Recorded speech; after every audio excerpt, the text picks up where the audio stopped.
The user interface of Dibac Professional is quite simple and well organized. It consists of a group of toolbars that can be easily moved by clicking and holding the tool-line symbol.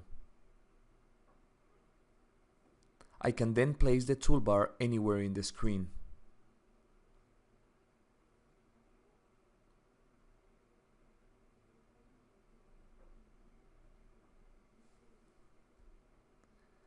I can also hide the toolbars by clicking on the Close button on the top right. If I want to show again the toolbar, I need to right-click in an empty space of the toolbars region and select the toolbar I want to open or close.